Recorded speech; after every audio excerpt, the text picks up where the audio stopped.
ஒரு ஒரு நிகழ்வு நடக்குது, அது அது தவறாகும் போது அதை உடனடியா சரி செய்துக்கிற கரேஜ் மிஷ்கினுக்கு இருக்கிறது வந்து எனக்கு ரொம்ப சந்தோஷமா இருக்கு. சொல்லணும்னா பேட் கேர்ள் பத்தி நிறைய எப்பவுமே என் கூட ஒர்க் பண்றவங்க வந்து ஐடியாஸ் பிச் பண்ணுவாங்க. வந்து இப்படி ஒரு ஐடியா இருக்கு, இப்படி ஒரு ஐடியா இருக்கு. ஆனா very harsh critic. And sometimes also இது கதை நல்லா இருக்கு, பட் இது படம் ஆகாது. சம்டைம்ஸ் ஆல்சோ ஒர்க் ஆகல. And to come and tell me an idea, அவங்களுக்கு அவ்வளோ கரேஜ் தேவைப்படும். அவ்வளோ கரேஜ் தேவைப்படும். அது மீறி வந்து சொல்லுவாங்க. சொன்னா நான் நல்லா இல்லைன்னு சொல்லுவேன். மோஸ்ட் ஆஃப் த டைம்ஸ் அப்படிதான் சொல்லுவேன். அண்ட் எடுத்த உடனே சொல்லனாலும் கொஞ்ச நாள் கழிச்சு சொல்லிடுவேன். அது மாதிரிதான் இருக்கும் எப்பவுமே. வர்ஷா வந்து அதுக்கு முன்னாடி 2-3 ஐடியாஸ் சொல்லிட்டு, இந்த ஐடியா சொல்லும் போதே she had one thing added to it. இந்த மாதிரி இது நாங்க செட் பண்ணிட்டோம், project is set, Amazon is doing it sir. ஒரு ஒரு ப்ரொடக்ஷன் ஹவுஸ் தான் கேட்குறாங்க அப்படின்னு தான் வருது. ஸோ இந்த படத்துக்குள்ள வந்து கடைசியா வந்தது நான் தான். ஸோ கடைசியா வந்து சேர்ந்தது நான் தான். எல்லாமே மோரலஸ் இட் வாஸ் ஆல் செட். அவங்க வந்து ஸ்கிரிப்ட் ஓகே பண்ணிட்டாங்க, ப்ராஜெக்ட் ரோல் ஆக போகுது. அப்போ ஒரு ப்ரொடக்ஷன் ஹவுஸ் வேணும் அப்படின்னும் போதுதான் கிராஸ் ரூட் வந்து ஆல்ரெடி கதை எனக்கு தெரியும். ஆனா இந்த ப்ரொடக்ஷனுக்குள்ள நான் வர்றது அப்படின்றது கடைசியா தான் நாங்க வந்தோம். இப்போ எல்லாமே செட் பண்ணியாச்சு. ஒரு ப்ரொடக்ஷன் ஹவுஸ் வேணும் அப்படின்னும் போது I readily said okay, grass root அந்த ப்ரொடக்ஷன் ஹவுஸா இருக்கட்டும். அதுக்கப்புறமா வந்து சில காரணங்களால Amazon did not take it forward. அவங்க அந்த நேரத்தில் நிறைய சேஞ்சஸ் பண்ணதால அது எடுத்துட்டு போகல. தென் அனுராக் வந்து அப்போ இங்க சென்னைக்கு வந்திருந்தாரு. அந்த நேரத்துல வந்து இந்த ஸ்கிரிப்டை பத்தி பேசணும், சேர்ந்து பண்ணலாம்னு சொல்லி பேசி அப்படிதான் ஸ்டார்ட் ஆச்சு அது. தென் அந்த நேரத்துல அவங்களுக்கும் வந்து வேற வேற ப்ராஜெக்ட்ஸ் போயிட்டு இருந்ததால அவங்க அந்த ஒரு 2-3 பேர் இருந்தது வந்து அனுராக் தனியா அது கம்பெனியா மாறும்போது கொஞ்சம் டைம் எடுத்துச்சு. அதனால கிராஸ் ரூட்டே இதை பண்ணிடுவோம்னு சொல்லி ஸ்டார்ட் பண்ணோம். ஸோ கடைசியா தான் நாங்க வந்து சேர்ந்தோம். இட் வாஸ் ஒரு ப்ராஜெக்டா அசம்பிள் ஆன ஒரு ஃபிலிம் தான். எனக்கு வந்து இதுல ரோல் அப்படின்னா கிரியேட்டிவா கான்ட்ரிபியூட் பண்றதுக்கு ரொம்ப கம்மியானதா இருந்தது. Because she had everything set. Suggestions தான் நம்ம கொடுக்க வேண்டியதா இருந்தது. இந்த ஆர்டிஸ்ட் போலாமா, அந்த ஆர்டிஸ்ட் போலாமா. அண்ட் இனிஷியலா வந்து 2-3 ஆர்டிஸ்ட் இருக்கும்போது எனக்கு கொஞ்சம் டவுட்ஸ் இருந்தது. அண்ட் சரி மாத்தி பண்ணலாமா, நம்ம அப்போ சொல்றத கரெக்டா கேட்டுக்கிட்டு அதை தனக்கு ஏத்த மாதிரி மாத்தி பண்ணக்கூடிய ஸ்கில் வந்து வர்ஷா கிட்ட நிறைய இருக்கு. And through out the filming process the whole team supported her. அவங்க டீம் வந்து வர்ஷாக்கு எவ்வளவு டவுட்னு தெரியல, அந்த டீம் வந்து கொஞ்சம் கூட டவுட்டே இல்லாம வர்ஷா ஒரு the best director of the கண்ட்ரின்ற மாதிரி தான் அந்த டீம் ஃபுல்லாவே ஒர்க் பண்ணாங்க. They all had so much of commitment. And all my boys also, other boys also, எல்லாருக்குமே வந்து இந்த ப்ராஜெக்ட் நல்லா வருதுன்றதுல பெரிய நம்பிக்கை இருந்தது. எனக்கு இதுல பெரிய ஆச்சரியம் வந்து ஃபர்ஸ்ட் டே நான் ஷூட்டிங் ஆரம்பிக்க போயிருக்கேன். அன்னைக்குதான் நான் முதல் முறையா அவங்கள சாந்தி பிரேமாவை பார்த்தேன். வந்துட்டு உட்காந்து, sir definitely sir, this is going to festival sir, this is going to national அவார்டெல்லாம் வரும் சார் அப்படின்னு நான் போய் வர்ஷாக்கிட்ட சொன்னேன். உன்னை விட உன் படத்தை ஒருத்தர் அதிகமா நம்புறாங்கம்மா, நல்லா எடுத்துரு அப்படின்னு நான். So that energy, everybody had that energy. எல்லாருக்குமே இந்த எனர்ஜி இருந்தது.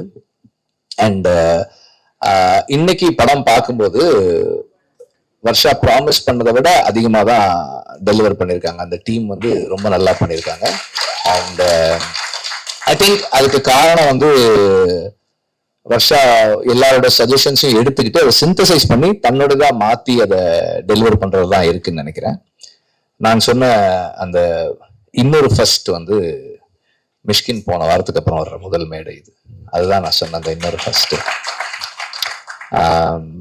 ஆக்சுவலா அந்த ஈவெண்ட் முடிஞ்சதுக்கு அப்புறம் நானும் அமீர் ரொம்ப நேரம் பேசினோம். அப்புறம் நான் மிஷ்கினுக்கும் ஃபோன் பண்ணி பேசினேன், என்னுடைய தாட்ஸை ஷேர் பண்ணிட்டேன். அண்ட் அவர் இமீடியட்டா சொன்னது என்னன்னா, பாயிண்ட்ஸ் நோட்டட் வெற்றி, I agree. And I have certain இது பத்தி எனக்கும் சில கருத்துகள் இருக்குன்னு சொல்லி அவர் சொன்னார். நாங்க பேசணும், ஷேர் பண்ணிட்டோம். அண்ட் ஒரு ஒரு ஒரு நிகழ்வு நடக்குது, அது அது தவறாகும் போது அதை உடனடியா சரி செய்துக்கிற கரேஜ் மிஷ்கினுக்கு இருக்கிறது வந்து எனக்கு ரொம்ப சந்தோஷமா இருக்கு. அண்ட் அது வந்து ஒரு அந்த அந்த அந்த that is a trait that we all should have. மற்றவர்களுடைய மனம் புண்படுதுன்னும் போது அதுக்காக வந்து மன்னிப்பு கோர்றது, பொறுப்பேற்றுக்கிறது ரொம்ப முக்கியமானதான் நான் பார்க்குறேன். Thank you for being here Mysskin.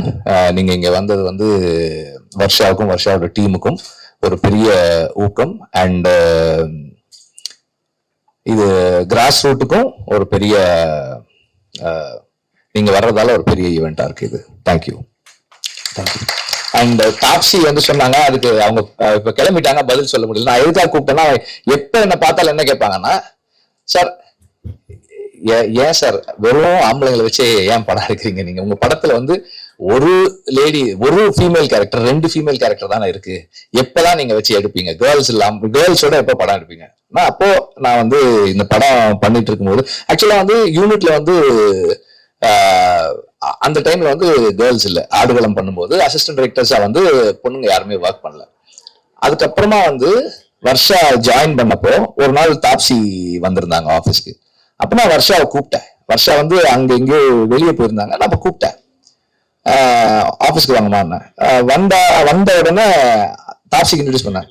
அதை பாத்துங்கம்மா, எங்க யூனிட்லயும் வந்து லேடி அசிஸ்டன்ட் டைரக்டர் இருக்காங்க, நீங்க பாத்துக்கங்க அப்படின்னு.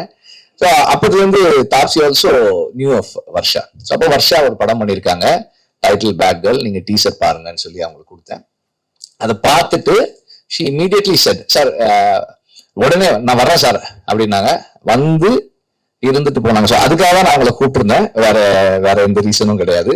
நாங்களும் வந்து இந்த மாதிரி ஒரு படம் எடுக்கிறோம், ப்ரொடியூஸ் பண்றோம், அதை சப்போர்ட் பண்றோம் அப்படின்னு சொல்றதுக்காக தான். அண்ட் இந்த படம் ராட்டர்டாம் ஃபெஸ்டிவல் போறதை பத்தி முன்னாடியே சொல்லியிருந்தேன். இது எனக்கு தனிப்பட்ட முறையில ஒரு பெரிய சந்தோஷமான ஒரு ஒரு விஷயம். இந்த படம் காம்படிஷன்ல போய் இருக்கிறது. ஏன்னா இந்த டீமுடைய எஃபர்ட் அண்ட் ஹார்ட் ஒர்க், இது வந்து இன்டர்நேஷனல் ஆடியன்ஸ், இன்டர்நேஷனல் ஒரு ஃபிலிம் கம்யூனிட்டி பாக்குறாங்க அப்படின்றது, இந்த காம்படிட்டிவ் ஆஸ்பெக்ட்ல இருந்து பாக்குறாங்கன்றது எனக்கு ரொம்ப சந்தோஷமா இருக்கு. And Anurag Kashyap is one inspiration, எப்பவுமே ஒரு இன்ஸ்பிரேஷன் அவரு. அண்ட் இப்பவும் என்ன சொன்னாருன்னா, நம்ம இன்னும் நிறைய கிரியேட்டிவா கொலாபரேட் பண்ணி நம்ம ஒர்க் பண்ணலாம் அப்படின்னு சொல்லியிருக்காரு. அடுத்தடுத்து ஸ்கிரிப்ட்ஸ், டிஸ்கஷன்ஸ் அண்ட் ப்ரொடக்ஷன்ஸ் எல்லாத்துலயுமே வந்து கொலாபரேட் பண்ணி ஒர்க் பண்ணணும்னு நான் விரும்புறேன் அவரோட. Thank you for that. அண்ட் வர்ஷாவோட டீம் எல்லாருக்குமே வந்து my thanks. And press and media, thanks for watching the trailer on your phones. Thank you very much. எங்களுக்கு வேற வழி இல்லாதால உங்களை அப்படி பார்க்க சொன்னோம். அண்ட் இந்த படம் கிராஸ் ரூட் ஃபிலிம் கம்பெனியை பெருமைப்பட வைக்கும்னு நான் நம்புறேன். நன்றி.